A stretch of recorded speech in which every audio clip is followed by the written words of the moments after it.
Innal hamdalillah nahmaduhu wa nasta'inuhu wa nastaghfiruh wa na'udzu billahi min sururi anfusina wa min sayyiati a'malina. Man yahdillahu fala mudhillalah wa man yudlil fala hadiyalah.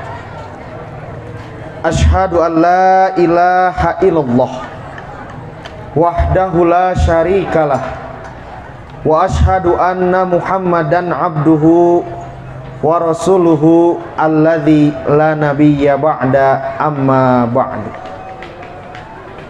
Faqala Allah ta'ala fil Qur'anil Karim a'udzu billahi minasyaitonir rajim wa fil ardi ayatun lil mu'minin wa fi anfusikum afala tubsirun. Al-ayah. Ibu miwah bapa anu dimuliakeun ku Allah Subhanahu wa taala, ihwatu iman rahimakumullah, para pini sepuh, para tokoh masyarakat, Pak Kades kalih ti PC Persis nu aya di lingkungan Cikalong Wetan, oge mudirul am, mudirul khos, oge sadayana sepuh orang tua nu aya di madrasah sanawiyah, oge madrasah aliyah di lingkungan Cipada Cikalong Wetan gitu. Alhamdulillahirabbil alamin. Pada kesempatan hari ini saya bisa bersilaturahmi dengan ihwatu iman rahimakumullah, sareng bapak sareng ibu sadayana. Bu, aya istilah tak kenal maka tak ta'aruf nyabunya, kedah ta'aruf. Margi naon upami ibu mung saukur ngupingkeun saha cenah ieu teh, sanaos tadi tos didugikeun ku moderator, ku MC saha Ridwan Rustandi teh gitu. Sami ibu pada hakikatna mah jalmi biasa anu kaleresan, sumpingna teh ti Pangalengan, orang lembur bu sami ya. Ti lembur sami, di mana ti Pangalengan Kabupaten Bandung, gunung sami bu. Kan alhamdulillah upami ngabandingkeun mah antawis gunung di Pangalengan sareng di dieu ningan di dieu mah Pak Kades curam pisannya gitu. Padahal sami sim kuring teh orang gunung Pak Kades gitu. Mung alhamdulillahirabbil alamin ku Allah Subhanahu wa taala tiasa berkiprah mengabdi kahiji di Jamiah Persatuan Islam tikawit kapungkur nuju di himpunan mahasiswana, oge dugi ayeuna tiasa di Pemuda Persatuan Islam. Sabab ari sim kuring mah tikawit oge ngagaduhan hiji kayakinan. Persatuan Islam teh anu kapungkurna diperjuangkeun ku para pini sepuh, para senior, para guru urang sadayana bade kusaha deui upami para sepuh teu ngadorong murang kali anak muda supaya bisa menjadi estafeta pelanjut perjuangan Persatuan Islam. Saterasna ti kawit tahun 2018 simkuring alhamdulillah ibu bapak tiasa ngabdi sebagai salah satu dosen di Fakultas Dakwah dan Komunikasi UIN Sunan Gunung Jati Bandung. Jadi abdi ku parektor bu kedah nyebatna teh UIN ulah UIN.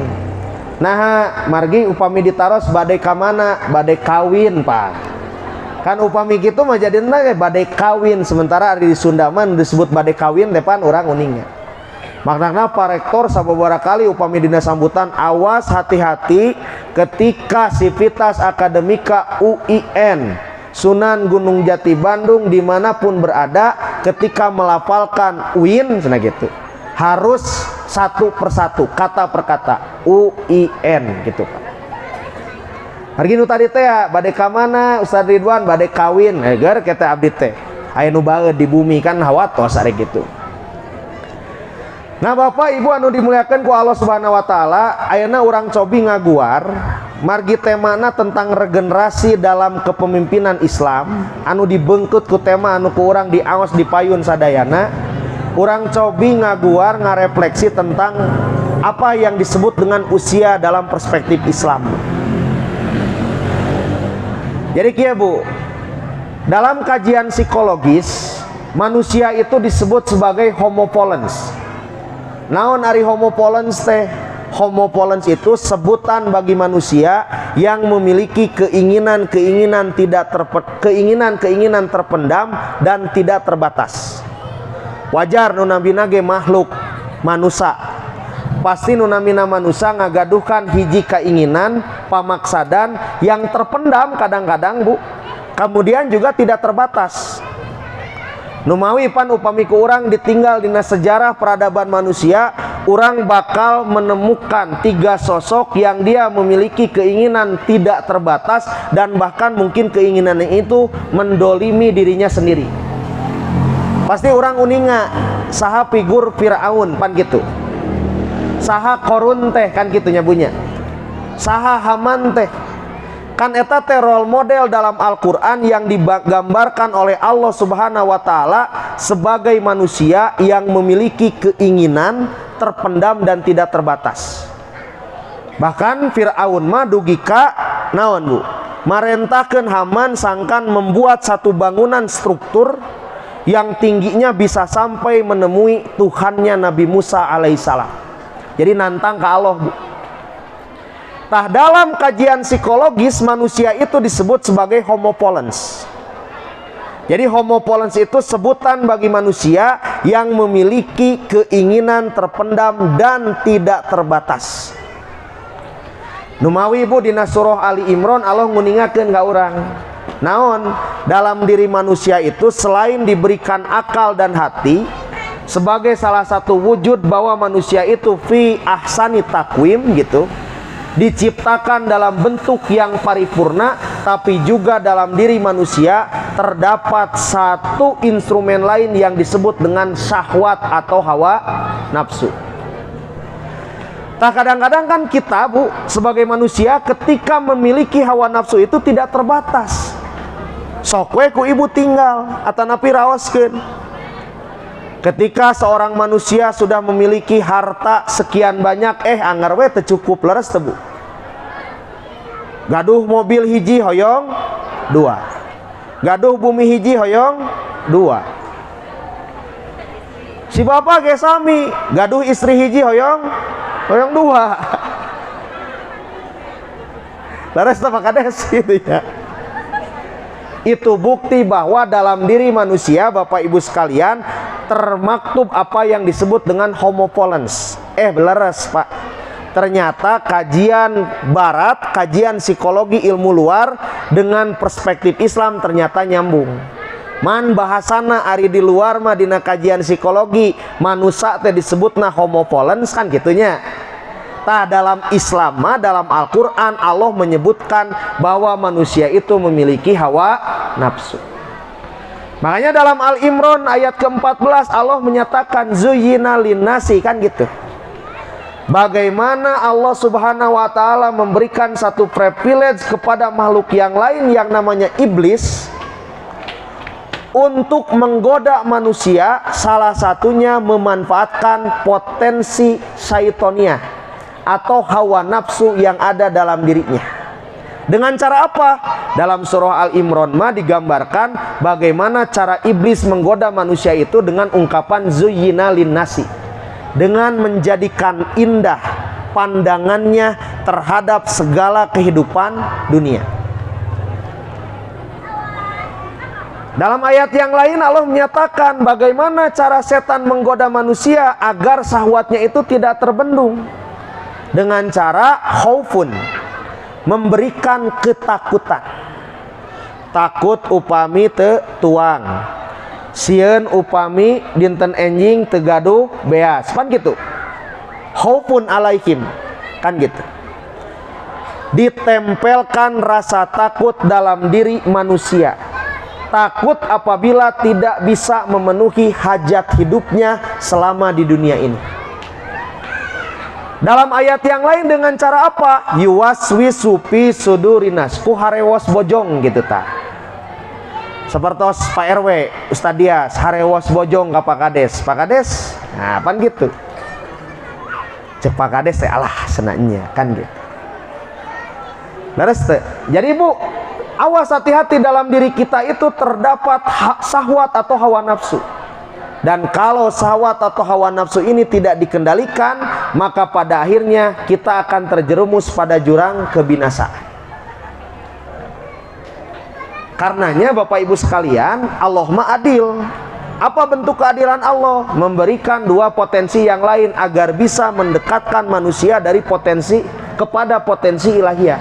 Apa? Manusia diberikan akal pikiran dan diberikan hati yang tidak diberikan kepada makhluk yang lainnya.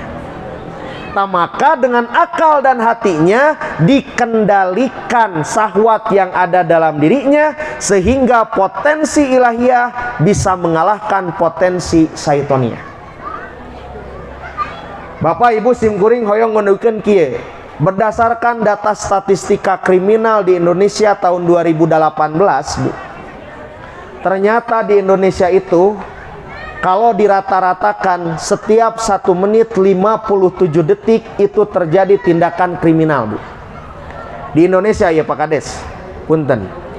Jadi setiap 1 menit 57 detik itu kalau dirata-ratakan terjadi tindakan kriminal di kita. Dan di Jawa Barat Bapak Ibu, ya ini harus jadi perhatian bagi kita semua. Tindakan kriminal yang tertinggi berdasarkan data statistika dari BPS adalah tindakan asusila. Pemerkosaan, pelecehan seksual, kekerasan yang disertai dengan pelecehan seksual, pemerkosaan yang disertai dengan pembunuhan, perampokan yang disertai dengan pemerkosaan, pemerkosaan yang berujung dengan mutilasi, pokoknya segala rupa hal-hal yang berkaitan dengan itu. Bahkan Bapak Ibu sekalian, kalau kita melihat bagaimana pemberitaan dari media massa, urusan kekerasan seksual, pelecehan seksual bukan hanya terjadi pada kalangan dewasa saja, termasuk juga terjadi pada kalangan anak-anak. Awas hati-hati. Ya jantan contoh kang orang. Apa yang menyebabkan tindakan kriminal asusila ini tinggi? Salah satunya karena faktor, iya Bu. Naon ieu teh Bu? Smartphone anu aya internetan, tapi da ka dieu mah jaringanana rada awonnya sadias. Awas Bu. Di Pangalengan ada kasus. Pangalengan we imah bios lah. Contoh naon kampung simkuring mah nu jadi contohna lah. Mudah-mudahan di dieu mah teu aya gitu. Ada pelecehan seksual yang korban dan pelakunya anak di bawah umur. Pelakuna yuswana 14 tahun, korbana yuswana 5 tahun, Pak. Ketika ditanya kunaon make ngalakukeun eta, padahal ieu masih baraya, Bu. Masih dulur, Ibu. Pelaku dan korban itu masih saudara. Nah, sok orang kan kadang-kadang tidak berpikir anak 14 tahun yang mungkin dalam posisi sedang masa pubertas. Makanya di dia ya pasasan Ustadz Dias pentingnya hadir di kalangan anak-anak dalam umur remaja seperti itu di sana agar mengarahkan. Umur 14 tahun sangat tega memiliki pikiran kriminal sampai berani melakukan pelecehan seksual terhadap anak umur 6 tahun atau 5 tahun, Pak. Anu notaben eta budak teh sok diasuh ku pelaku teh gitu. Ternyata Bapak Ibu, ini juga perhatian bagi seluruh asatidah yang ada di sini khususnya. Coba dikontrol sekali-kali.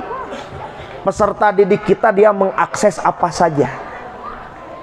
Ternyata ketika ditelusuri si pelaku mengaku bahwa kumpul sena ustad sareng rerencanganana malam mingguan. Tah nuju ngumpul malam mingguan teh nonton bareng. Sanes nobar Persib sanes. Menonton film yang tidak semestinya. Gitulah intinya.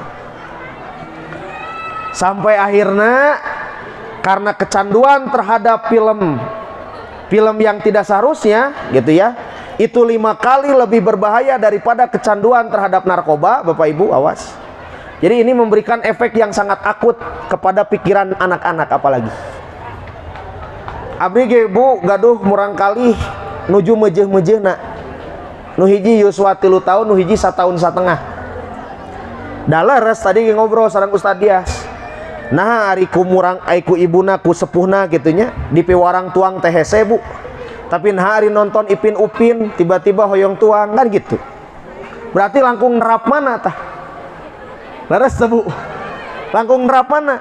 Sementara kalau tidak dikontrol Bapak Ibu sekalian, kecanduan terhadap teknologi internet smartphone ini 5 kali lebih berbahaya daripada kecanduan terhadap narkoba.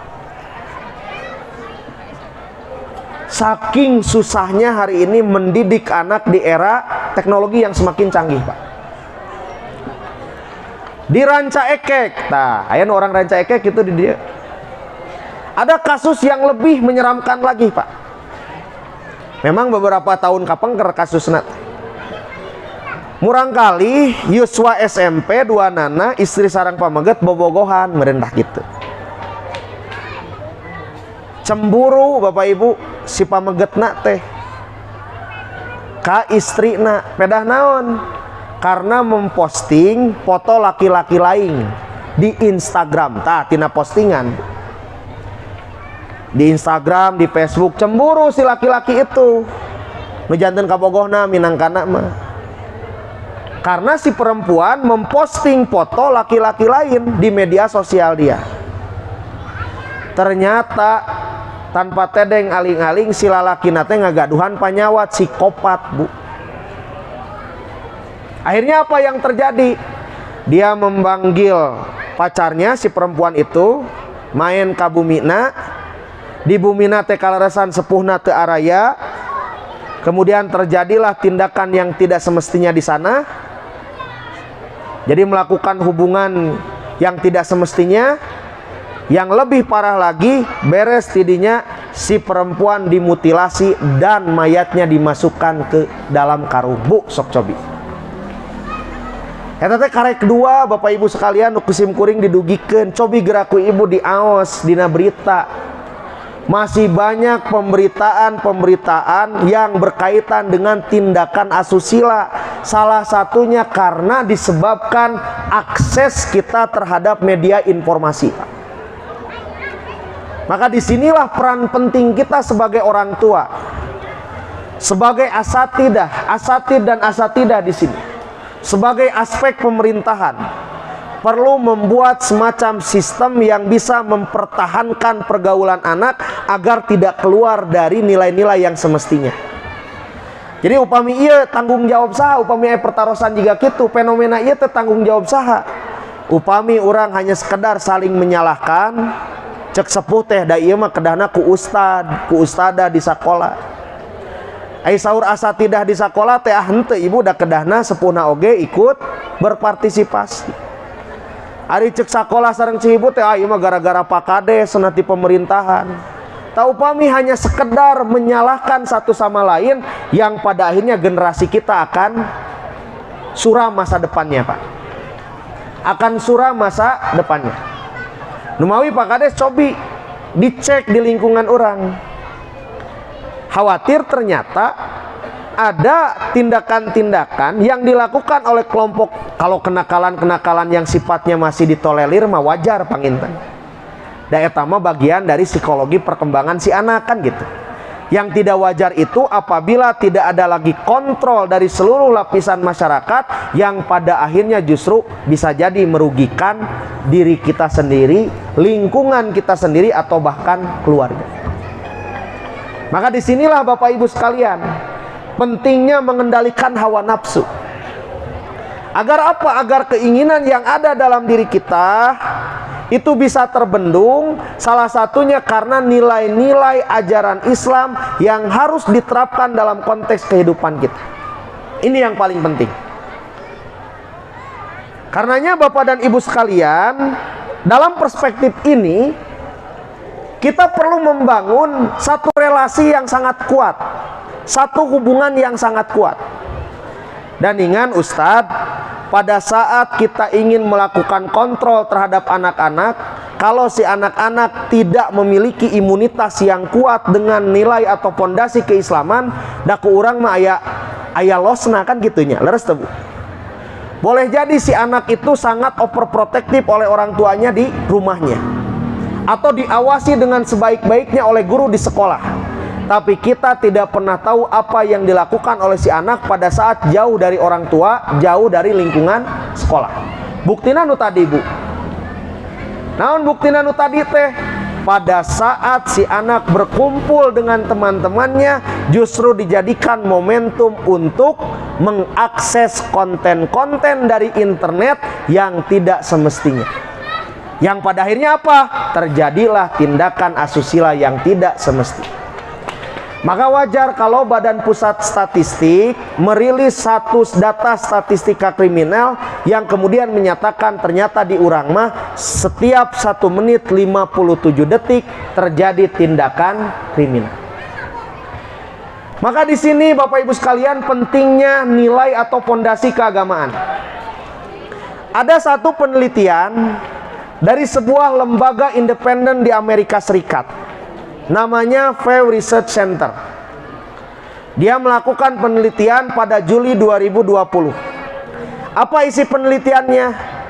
Ternyata kan Bu, orang kan uninganya, orang Barat mah rata-rata, orang Amerika, orang Eropa, dia sama sekali tidak mempercayai agama, kebanyakan. Jadi tong boro percaya ke Islam, dan percaya ke agama ge ragu. Bahkan lebih luar biasa lagi, mereka bukan hanya tidak mempercayai agama-agama, tapi juga tidak mempercayai adanya Tuhan. Makanya kadang-kadang mereka berpikirnya rasional Bu. Dan gaya hidup yang kemudian bersifat bebas, sekuler gitunya, kemudian liberal, itu ternyata ditanamkan kepada generasi-generasi mudanya. Bahwa nunamina kumpul kebo teh biasa, bahwa yang namanya khamr, minuman keras dan lain sebagainya biasa. Tidak ada konsep dosa dan pahala, teu aya Bu. Karenanya mereka tidak percaya dengan agama, bahkan tidak percaya adanya Tuhan. Tapi ternyata Bapak Ibu sekalian, 2 dekade ke belakang ada satu penelitian yang tadi dirilis oleh Pew Research Center. Ternyata hari ini di negara-negara maju seperti Amerika dan Eropa, hampir 58% menyatakan agama penting sebagai salah satu instrumen untuk membangun karakter generasi muda.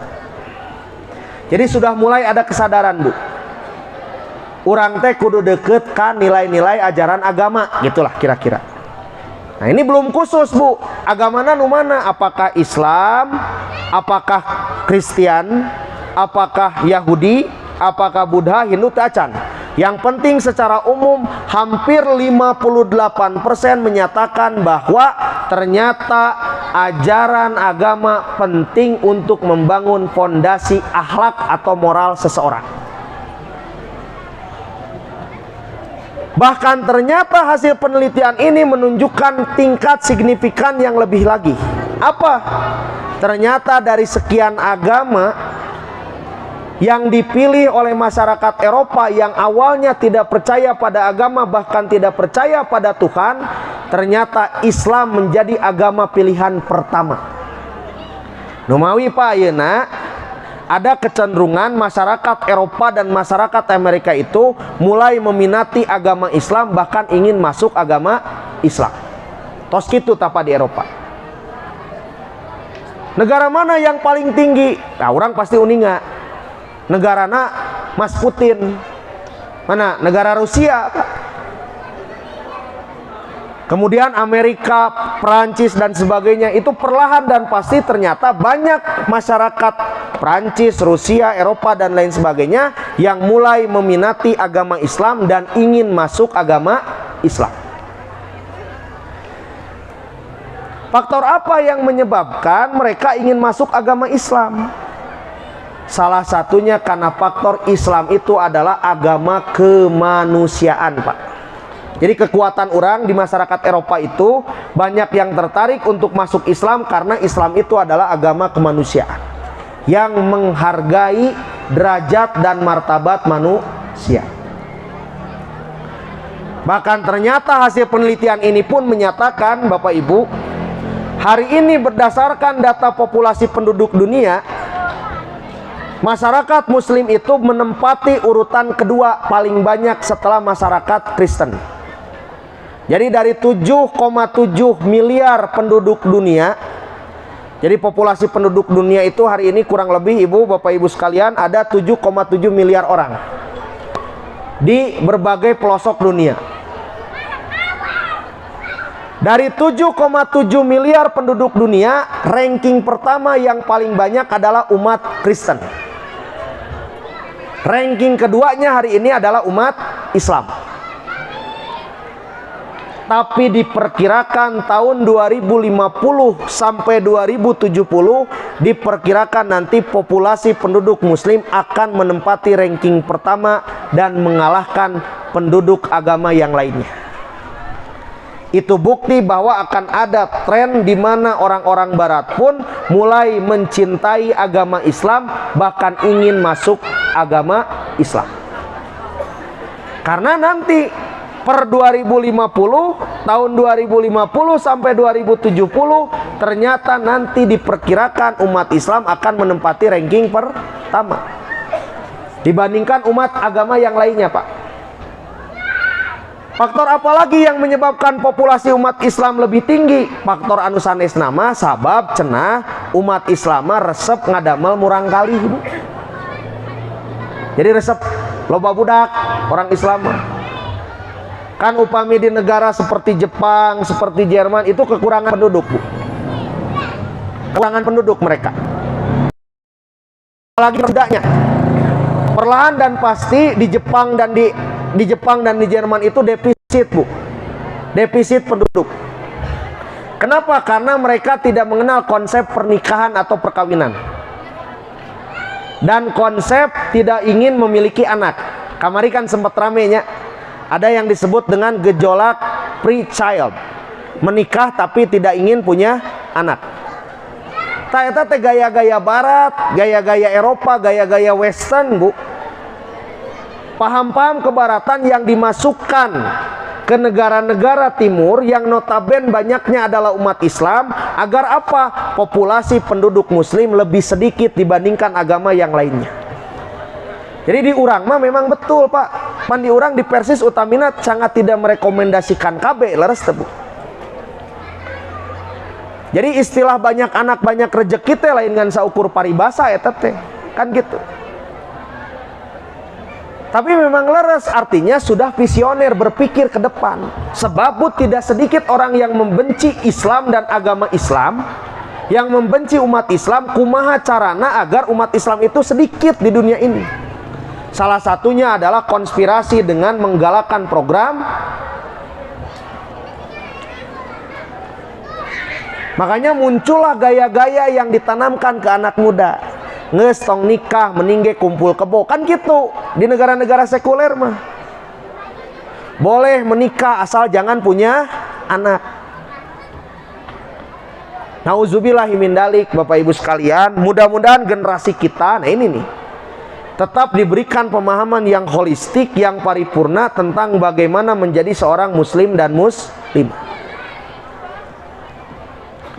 Sebab kita khawatir karena sekarang kecenderungan kesadaran yang tadi, kalau di barat dulu sekuler memisahkan antara agama dengan negara, maka hari ini ada kecenderungan hampir 58% menyatakan agama penting sebagai salah satu instrumen yang bisa menguatkan moralitas seseorang. Maka inilah yang kemudian perlu kita pahami Bapak Ibu sekalian. Nah, karenanya iwatu iman rahimakumullah, dalam kerangka menjaga agar aktivitas kita sesuai dengan nilai-nilai keagamaan, maka kita perlu membangun hubungan, relasi yang kuat. Satu, kita perlu membangun relasi yang kuat dengan Allah Subhanahu wa Ta'ala. Yang kedua, kita harus membangun relasi yang kuat dengan sesama manusia. Kan eta teh konsep silaturahmi, leres tebu. Eta teh konsep silaturahmi. Numawi sahur Rasulullah sallallahu alaihi wasallam, man sarrahu ayub satolahu pi rizkihi, pan gitunya. Auyun sa'alahu pi asarihi pal yasil rohimahu. Kalau kita ingin luas rejeki, panjang umur, maka sambungkanlah silaturahmi. Silaturahmi itu adalah satu momentum dalam konteks keislaman yang bisa menguatkan relasi kita dengan Allah Subhanahu wa Ta'ala dan relasi kita dengan sesama manusia. Jadi penting tabu dalam rangka agar kita menjaga diri kita tidak keluar dari nilai-nilai yang semestinya.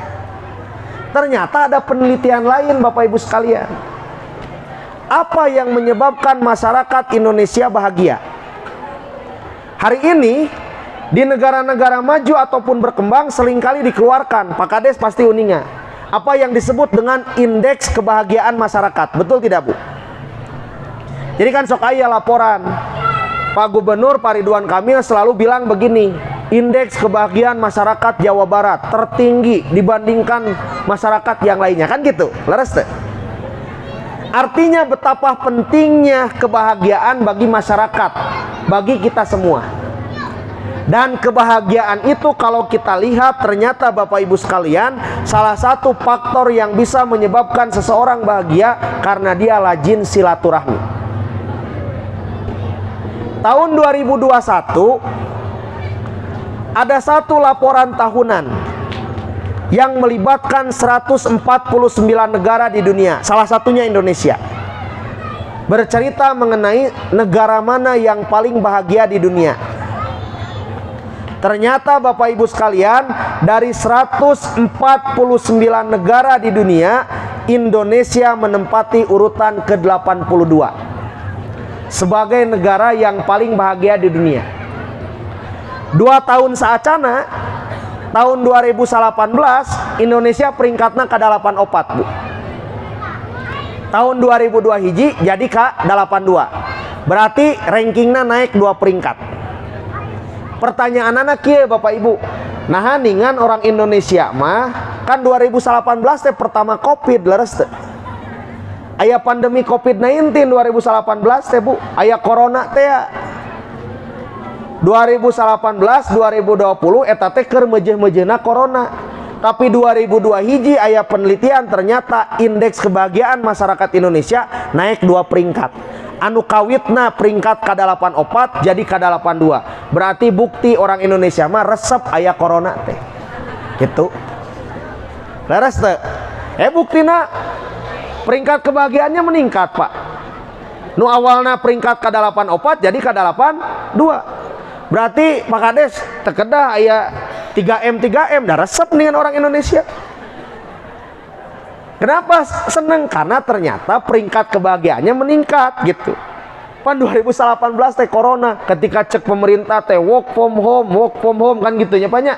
Terus teh cicing di imah ulah ulin gitu. Ningan aya we orang Indonesia.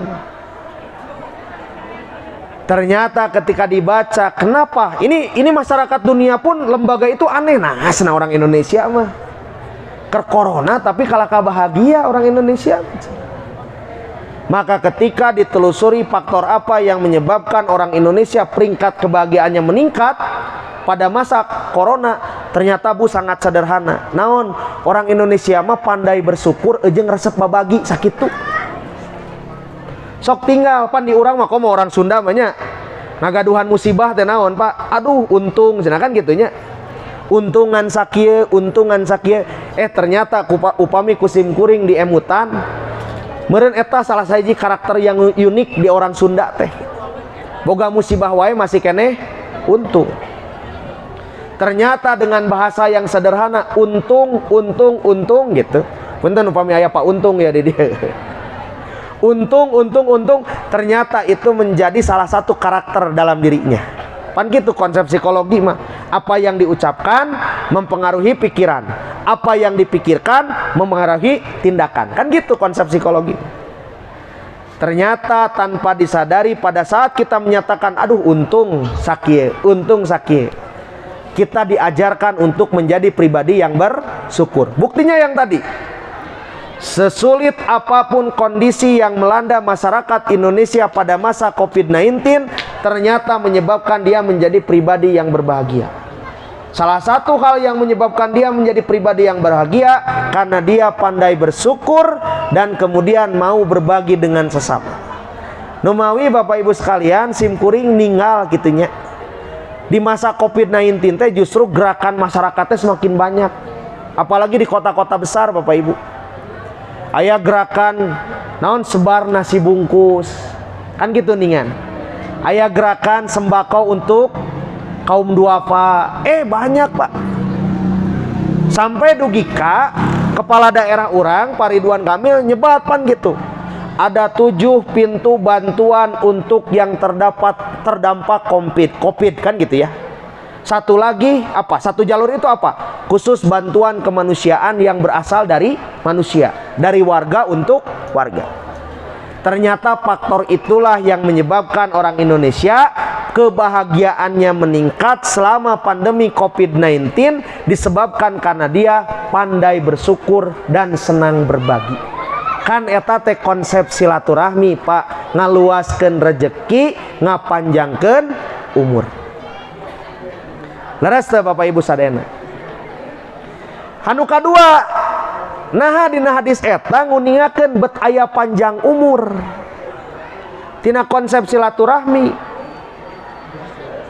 Kan kieu Bu, secara sosiologis nu namina silaturahmi teh pan interaksi. Kita bertemu dengan orang lain. Pada saat kita berinteraksi, tidak mungkin atuh Bapak Ibu orang teh pajempe-jempe leres teh. Ibu teh berkunjung kata tanggi jempe wes sugan kan teu kitu. Cerita tanggi kunaon cenah ieu teh ongkoh datang tapi cicing wae cenah pan gitu. Kan orang teh jadi curiga ieu teh manusia atau makhluk lain pan gitunya leres teh. Artinya pada saat kita silaturahmi datang ke orang lain, kita bertemu dengan orang lain, maka di situ ada interaksi. Pada saat interaksi kita komunikasi, betul tidak? Orang teh ngobrol Pak. Berdasarkan penelitian, nah ini iya janten pengetahuan kangge bapak-bapak. Bilih selama iya aneh. Berdasarkan perspektif pengetahuan, ternyata Bapak, perempuan itu lebih banyak menghabiskan kata-kata setiap harinya dibandingkan bapak-bapak. Jadi dalam satu hari itu perempuan menghabiskan kurang lebih 20.000 kata. Harus habis minimal Bu. Lamun teu dugi ka 20.000 kata eta jadi jerawat, lamun teu jadi stres. Kitu tah. Sementara laki-laki hanya 9.000 sampai 16.000 Pak, urang mah paling seueur teh.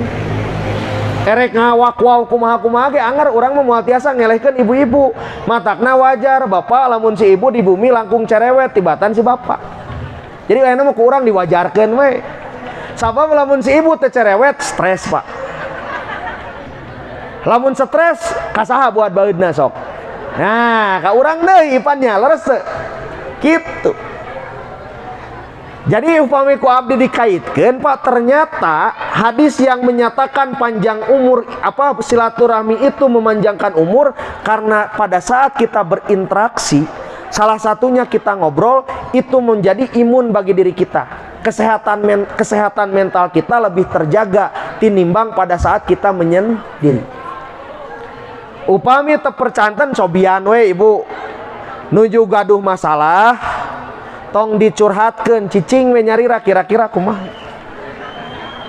Tong ngobrol jempe we pokoknya. Ya.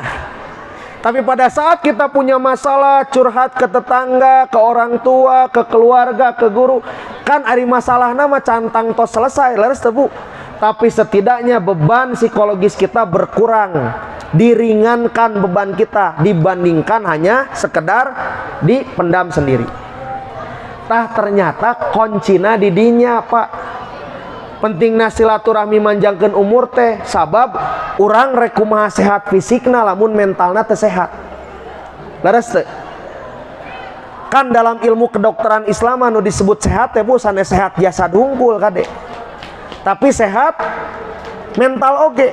Numawi saur Imam Al-Ghazali, penyakit hati itu yang menyebabkan adanya penyakit fisik. Kan aya di TV mendingan dugi ka dijual nu kitu teh. Bapak kunaon nyeri siras, oh bapak sok ngomongkeun batur kan gitu ningan aya punya. Leres teh. Kantos nonton bu, nu kitu Ustad eta kan aya dugi ka kitu.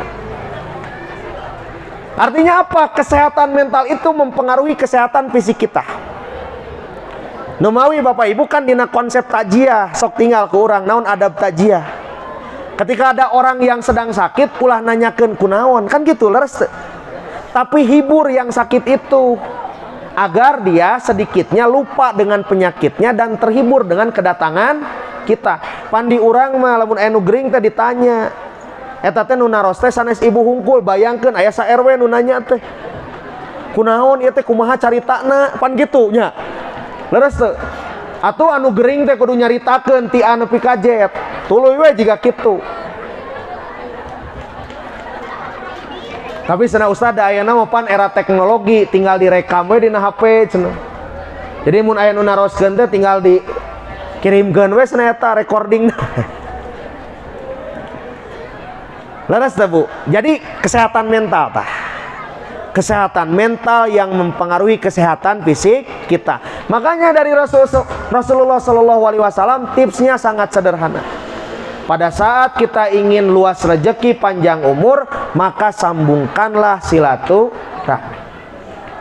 Silaturahmi memperkuat relasi kita kepada Allah Subhanahu wa Ta'ala dan relasi kita kepada sesama manusia.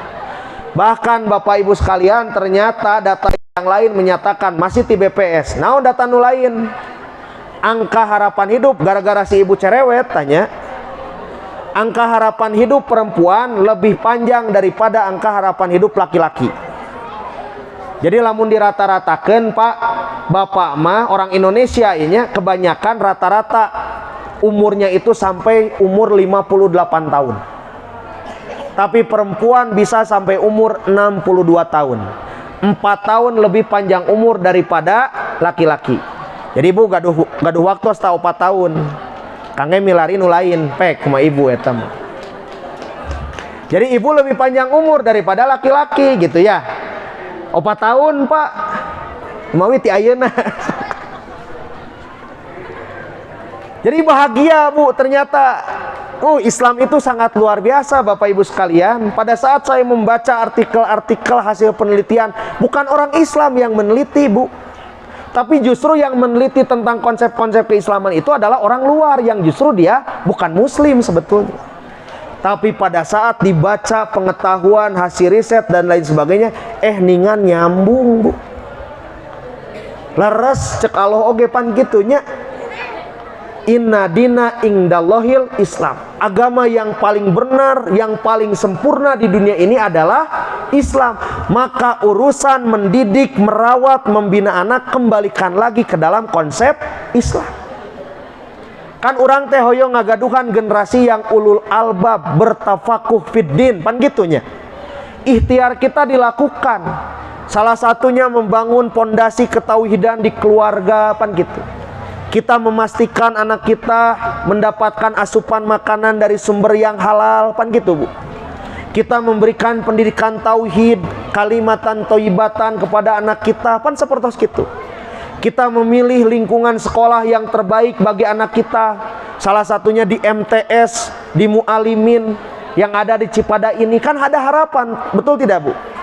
Ada harapan bahwa anak kita berada pada lingkungan yang tepat, yang mana lingkungan itu mengajarkan pentingnya nilai-nilai keislaman. Artinya Bapak Ibu sekalian, kalau kita menginginkan generasi yang bertafakuh fiddin, maka dimulailah dari lingkungan keluarga kita. Walaupun pada faktanya dinamika tantangannya tidak semudah membalikan telapak tangan. Kan eta panginten senina dina berumah tangga dalam mendidik anak panginten gitu. Betul tidak Bapak Ibu sekalian? Maka dalam Al-Quran, iwatu iman rahimakumullah, Allah subhanahu wa ta'ala memberikan penegasan kepada kita. Setidaknya kata Allah subhanahu wa ta'ala ada 3 fase kehidupan yang akan dialami oleh manusia pada saat manusia mengalami kehidupan di dunia ini. Apa saja 3 fase itu? Dalam surah Ar-Rum, Allah subhanahu wa ta'ala menggambarkan kepada kita semua tentang ketiga fase tadi. Apa? Dalam surah Ar-Rum ayat 54 Allah menyatakan begini, Alladzi khalaqakum, Allah lah yang telah menciptakan manusia min dhofin, kan gitunya. Jadi fase kahiji, fase pertama dalam metafora peradaban kita, kalau dikaitkan dengan usia yang dimiliki oleh manusia, maka fase pertama yang akan dialami oleh manusia di dunia ini pada saat dia dilahirkan ke dunia ini adalah min dhofin, dalam fase yang lemah. Jadi ada 3 masa, Bu, yang ini akan dialami oleh seluruh manusia dimanapun mereka berada. Apa saja? Yang pertama, bagaimana manusia oleh Allah subhanahu wa ta'ala dijadikan dalam keadaan min dhofin, dalam keadaan lemah. Jadi nu kahiji, jalmi teh diciptakeun ku Allah dina kaayaan lemah. Apa yang dimaksud dalam keadaan lemah ini? Matakna dina kajian psikologi, Bapak ada yang disebut dengan psikologi perkembangan. Anak umur 0 sampai sekian tahun itu disebutnya masa apa, kan gitu ya.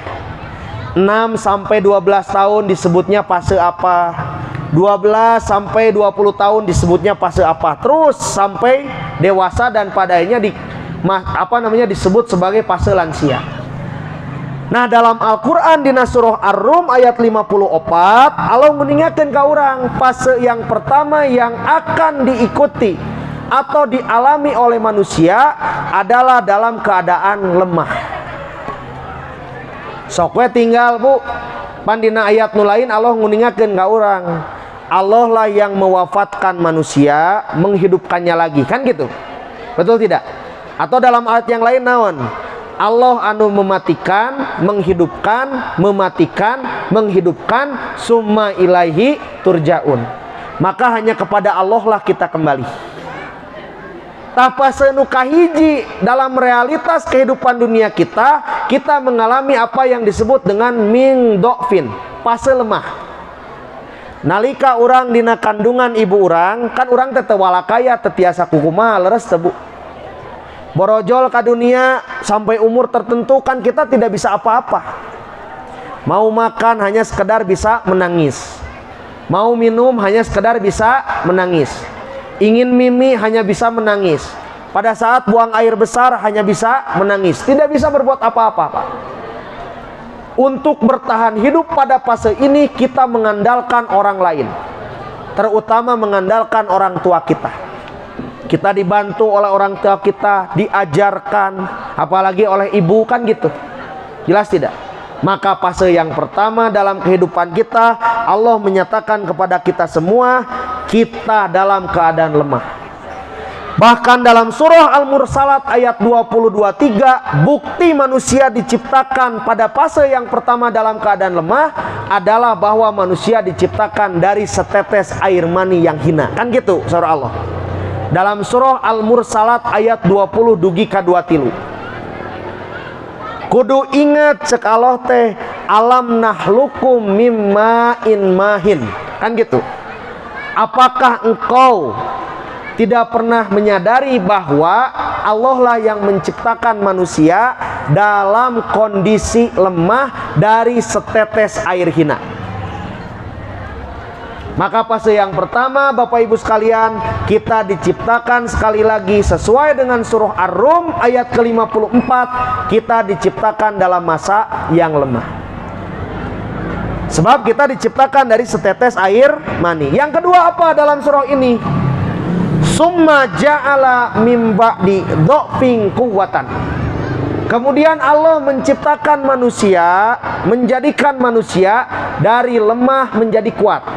Jadi fase yang kedua, Allah menciptakan kita yang tadinya lemah menjadi kuat. Jadi fase nuka dua mah kuat, Bu. Nuka hiji lemah, nuka dua kuat. Fase yang kedua. Dan di fase inilah manusia mengalami puncak kehidupannya. Ari jami jeung gajah Pak, ageng mana? Ageng gajah tangtos daka tinggal, betul tidak? Tapi kan bukan berarti manusia tidak bisa mengalahkan gajah, leres. Buktina ningan di Sumatera seueur gajah maut gara-gara jalmi. Leres teh Pak? Ari gajah sareng singa cepat mana larina? Cepat singa, betul tidak Bu? Tapi kan tidak ada apa namanya, tidak menutup kemungkinan manusia bisa mengalahkan singa. Buktina naon? Seueur kulit singa, kulit harimau nu dijadikeun dompet ku jelema mapan gitu. Terus teh Pak? Artinya pada fase kuat ini Allah memfungsikan akal pikiran manusia agar manusia bisa menandingi makhluk yang lain. Bahkan dalam ayat yang lain Allah menyatakan manusia dijadikan sebagai khalifah untuk mengatur kehidupan alam semesta ini, memanfaatkan alam semesta ini pada akhirnya bermanfaat untuk dirinya sendiri. Tapi awas, pada saat Allah memberikan kesempatan kepada kita semua di fase yang kuat ini, tidak boleh sama sekali kita menjadikan diri kita congkak, sombong, takabur, ujub kepada Allah. Sebab aya realitasna saha, contohnya Fir'aun teh apa? Dalam masa kuat merasa punya kekuasaan, maka dia ingin menantang Allah. Korun ngarasa boga harta loba, maka ingin menantang Allah. Haman ngarasa pinter Bu, ngarasa pangpinterna sagala rupina, maka dia ingin menantang Allah. Maka wajar pada masa kuat ini tidak sedikit manusia yang akhirnya lupa terhadap Allah Subhanahu wa Ta'ala.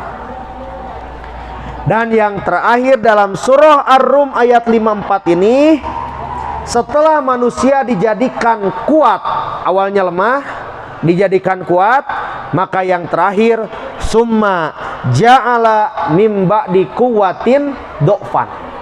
Allah lah yang menjadikan manusia kembali lemah lagi. Wasyaibatan, ditambihan, bahkan rambutnya putih beruban. Ciri jalmi tos lemah eta teh. Bu.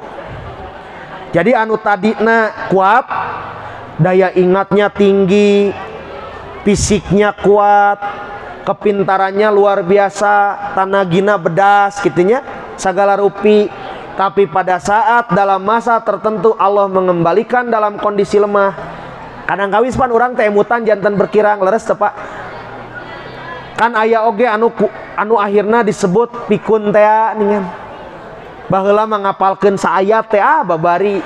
Ayeuna mana meni hese geus diputer-puter teh pan gitu. Leres teh? Baheula mah ngangkut 2 ember wae mah kuat. Nah ayeuna mah saember ge meuni haheho pan gitu. Baheula mah naik tangga dek 5 tangga 5 lantai dek 10 lantai ge kuat lewat tangga. Ayeuna mah salantai ge meuni capek pan gitu. Leres teh Pak? Kenapa? Karena dalam surah Yasin ayat ke-68, pada saat manusia dikembalikan umurnya sampai pada kondisi lemah ini, dia dikembalikan pada wujud semulanya. Kan urang borojol ka dunia teh tiasa nanaon, leres Pak? Dibantuan ku batur, ninggang ka sepuh oge. Pada saat kita lansia, cirinya wasaibatan, rambut kita sudah memutih, kondisi kita lemah, maka kita kembali lagi pada kondisi awal, teu bisa nanaon. Iya bukti saur Allah, inna lillahi wa inna ilaihi roji'un. Semuanya milik Allah, maka akan kembali kepada Allah Subhanahu wa Ta'ala. Maka terakhir Bapak Ibu yang dimuliakan oleh Allah Subhanahu wa Ta'ala, kumaha atuh agar usia kita berkah? Bagaimana agar kita bisa menciptakan generasi yang tafakuh fiddin di era teknologi yang semakin luar biasa? Apa saja yang harus kita lakukan? Yang pertama Bapak Ibu, kita harus memastikan bahwa generasi kita atau diri kita, usia yang kita miliki disertai dengan keterampilan sosial yang kita miliki, empati terhadap orang lain. Ini poin penting, Pak. Tanamkan kepada anak-anak kita, kepada peserta didik kita agar berempati terhadap sesama. Empati terhadap sesama ini yang akan mendatangkan keberkahan dalam umur kita.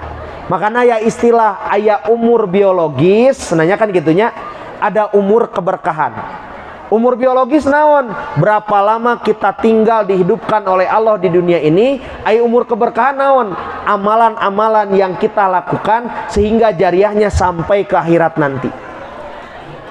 Jadi nukahiji Bapak Ibu sekalian, agar diri kita dan generasi kita bertafakuh fiddin, maka pastikan mereka menjadi pribadi yang empati dan memiliki keterampilan sosial. Yang kedua apa? Pastikan bahwa generasi kita adalah pribadi yang senang membangun komunikasi secara produktif, Pak. Nah tadi ningan, kita harus bisa membangun relasi sosial yang kuat, salah satunya dengan menyambungkan silaturahmi. Maka pada saat kita menyambungkan silaturahmi, bekali anak-anak kita dengan kecakapan komunikasi yang didasarkan pada nilai-nilai Quran. Lisannya dipastikan terjaga dari hal-hal yang tidak semestinya. Sanaon hese bu etet.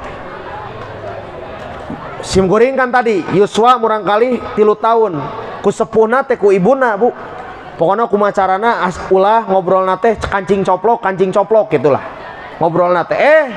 Ketika ameng sareng tatanggi nama anggar we bu kancing coplok teh araya gitu, kata-kata yang kasar lah dalam pandangan kita itu ada, tapi kan mereka tidak tahu ketika melafalkan kata itu teh maknana naon, urang kan nu ngamek teh gitu kadang-kadang.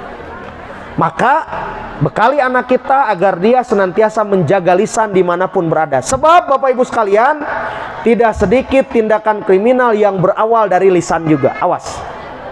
Makanya sahur Rasul mah ternyata ngajaga lisan teh penting pan gitu ya. Hifdzul lisan. Menjaga lisan itu bagian yang sangat penting. Sebab tidak sedikit di antara orang-orang yang tersinggung oleh orang lain dan pada ujungnya berakhir dengan tindakan kriminal. Ada pembunuhan yang diawali dengan lisan yang tidak baik. Kasinggung, Pak. Pedah disebut si hidung, si pendek. Tete cyberbullying, Bu. Bully. Awas, Bu.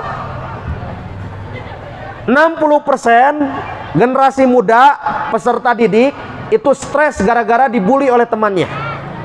Di Cianjur ada kasus seorang anak umuran SMP membunuh temannya karena dia komentar di kolom Facebook gara-gara disebut gendut. Awas. Jadi gaduh Facebook tah, media sosial, meureun sok heureuy ibu sareng rerencanganna teh silih komentar.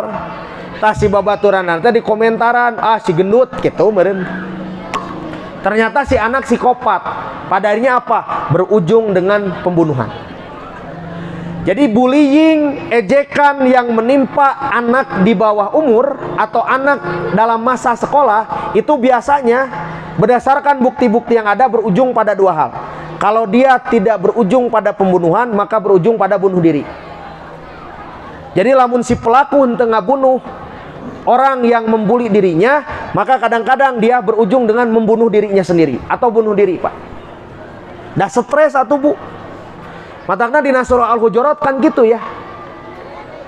Janganlah mengejek satu sama lain, kan gitu. Dengan sebutan yang buruk dalam surah Al-Hujurat.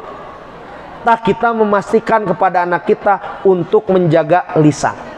Menghargai siapapun, menghormati siapapun, memastikan agar lisannya tidak mengeluarkan kotoran-kotoran yang justru malah berakibat buruk pada dirinya sendiri atau lawan bicaranya.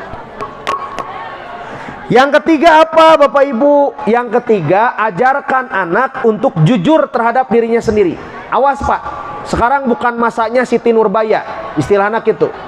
Orang tua harus memaksakan keinginan anak, tapi anak ajak berkomunikasi. Ajak anak untuk jujur dengan keinginannya. Jadi upami murang kali misalkan ya ayeuna sakola teh bade di mana? kuliah teh pada di kampus mana, maka ajak bicara secara partisipatif, egaliter Bu. Biarkan dia jujur dengan keinginannya. Kadang-kadang kalau orang tua terlalu memaksakan, ujungnya juga tidak baik. Kalaupun Bapak Ibu ingin memaksakan, maka sampaikan secara demokratis. Berikan kepada anak pertimbangan-pertimbangan sehingga si anak tertarik untuk memilih pilihan kita. Bandingkan Bu. Tah neng aa lamun ka dieu mah jiga kieu, lamun di dieu mah engke bakal kieu. Jadi bukan memaksakan murni gitu, tapi demokratis. Berikan pertimbangan. Tahu pami sakola di aliyah mah jiga kieu tangkep teh, pami sakola di sanawiyah mah jiga kieu, kan gitu. Kalau di SMA negeri bakal seperti ini, dan pada ujungnya biarkan anak jujur dengan keinginannya sendiri. Sebab kalau anak tidak dibiasakan jujur dengan keinginannya sendiri, Pak, ya fatal, Pak. Kenapa tindakan korupsi di negara kita tinggi, Pak? Boleh jadi salah satunya faktor pola asuh di orang tua. Jadi ada penelitian, ini sering saya sampaikan dalam beberapa pertemuan. Tahun 2018 ada penelitian melibatkan 40 negara, 355 kota di dunia, Pak. Caranya dengan apa? Ini ingin mengukur cik negara mana nu paling jujur di dunia. Cara penelitian yang dilakukan dengan menyebarkan dompet, Pak. Dompet kia ya disebarkan usian gitu, dompetnya teh ada isi. Di dalam dompetnya itu diisi uang sesuai dengan mata uang negaranya, kemudian diisi alamat. Disebarkan we 17.000 dompet, Pak. Cik aika pungkur orang diajarkan ku sepuh urang lamun menakan ceceh di jalan kedah kumaha. Lengkahan cenanya, leres teu? Sok Bu jujur, kitunya ngajarkeun ananya. Da abi ge kitu diajarkeun anana pang-pang nama. Jadi cenah lamun aya artos di jalan, lengkahan heula cenah. Leres teu Bu? 7 kali. Terus hitutan cenah. Leresnya punya. Eta teh Bu punten secara tidak langsung mengajarkan anak untuk tidak jujur. Tah iya mah kabuktosan tahun 2018 17.000 dompet disebarkan, eusina artos sareng alamat. Dari 17.000 itu di 40 negara terlihat. Kan dompet teh jalmi upami menakan dompet aya nu ditinggal heula eusina, leres teu Pak? Cik tingali duitna ge saeutik. Tapi lumayan senjang rokok pan gitu. Aya nu ditinggal alamatna tapi henteu dikembalikeun mah, artosna dicanak dipicieun deui. Jauh dek mikena oge pan gitu. Tapi ada juga yang jujur mengembalikan utuh dompet itu dengan isi-isinya. Sederhana penelitian ini dilakukan di 40 negara, 355 kota. Hasilnya apa, Pak? Indonesia ternyata dari 40 negara peringkatnya ke-32. Peringkat 40 negara mana, Pak? Negara Cina. Paling tidak jujur. Wajar, Pak. Penduduk wae hiji hampir 2 miliar pendudukna. Matakan orang Cina mah ekspor naon? Ekspor orang ke negara lain. Orang Cina mah gitu. Betul tidak? Sok negara mana yang tidak ada orang Cinanya? Pasti ada. Karena wajar, geografisnya sempit, penduduknya banyak.